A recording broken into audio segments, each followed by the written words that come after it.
First thing I'm going to do is I'm going to start out with the biggest piece, which is the back. So I'm going to take my net, and what I'm going to do on these seams, I'm going to follow these seams. So take the net, lay it over the back, like such, and I'm just going to cut out along the seams. So I'm going to cut that out. Okay, so now I got my net cut out into the section I want to do. And I recommend going one section at a time and gluing it on, because if you don't, then you'll have all these pieces of net cut, and one might fit perfect in one spot, and then you get it mixed up. You might grab something else. So as you go, glue it on is what I recommend. So I got my shoe glue.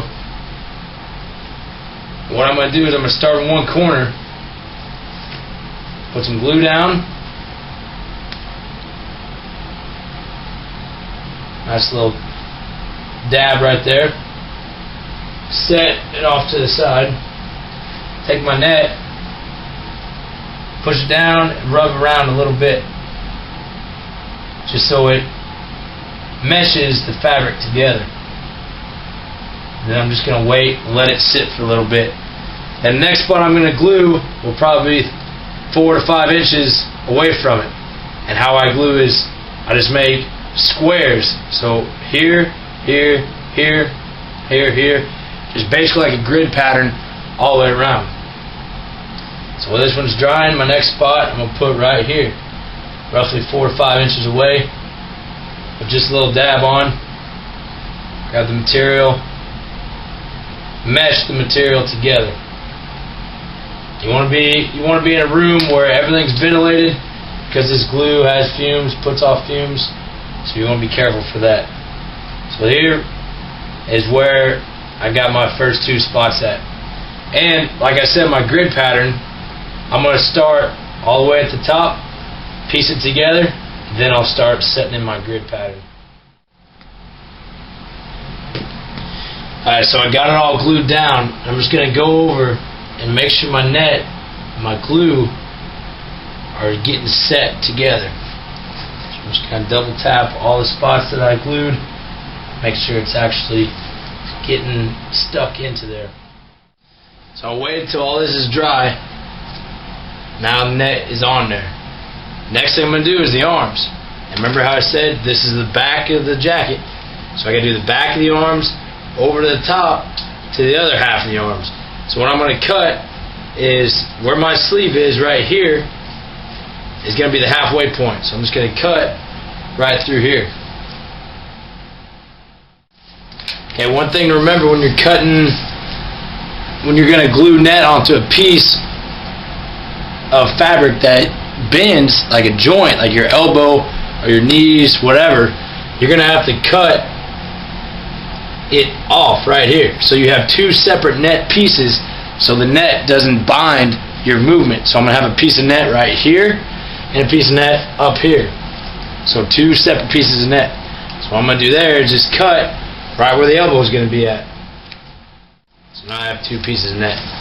And I'm just going to glue that on. Same thing with the other side. Okay, now I got both arms done. Next thing I'm going to do is I'm going to connect the back all the way down this shoulder. You see these pockets? I still want to be able to get into these pockets. I like to keep my calls in there sometimes. So I'm going to stop the net right here on the pocket. And I'm going to carry it on again. And I got another pocket down here. So I'm going to stop the net on the top side of this pocket so I can still open it. Now if I'm a right-handed shooter, I want to keep this where the rifle butt goes kind of open. I'm not going to stack any burlap up there, because it's going to affect how the rifle fits in my shoulder and therefore affect my stock weld. Now it goes the same if you're a left-handed shooter. You want to keep this, the pocket of the shoulder, open. But I can run the net down here. I'm just not going to tie any burlap into this, my right side pocket of the shoulder. Alright, so now I'm at the hood. As you can see, it's not just a square piece. It rounds off to the front. So I'm going to cut it into sections. So I'm going to put net just like on my joints. I'm just going to put net on one half and net on the other half, and then piece together whatever I need at the front. So that's what I'm going to work on. Alright, now I got all the camo netting put onto my base, my jacket. Now what I got is the burlap. Okay, there's a couple different ways you can do this. You can cut strips about 1.5 to 2 inches wide by about 1.5 feet, 18 inches to probably about 2 feet long, 24 inches. You cut strips like this and tie them on.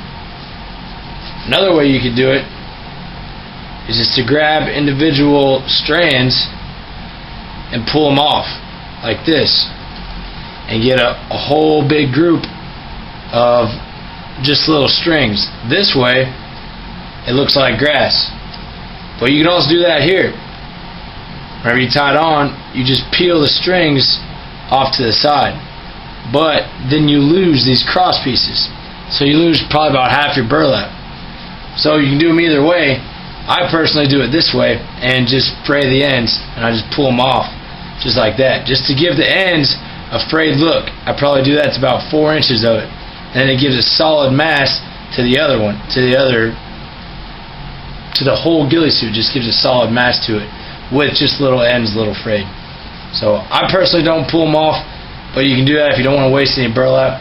But I got enough here. I tie it on just like this. Okay, so now I have a bunch of strips cut. But what I'm going to do is I'm going to start at the bottom of my jacket, because otherwise if I start up at the top, I got to constantly be lifting the little tails up so I can tie them underneath. So I'm going to start at the bottom and work my way up. All I'm going to do is I'm going to just take it, slide it through a loop,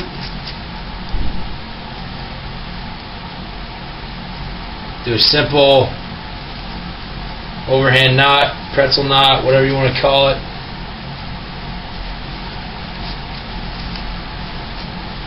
Just tighten it down onto that loop. And I don't need to put them on very thick, because all you'll see, if I go about every 2 inches, it covers what I need to cover. So just feed it through. These are kind of short ones, so I'm going to grab a long one here to compensate here in a little bit.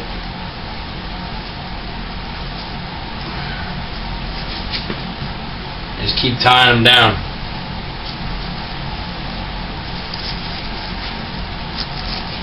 You don't have to put very many in one spot.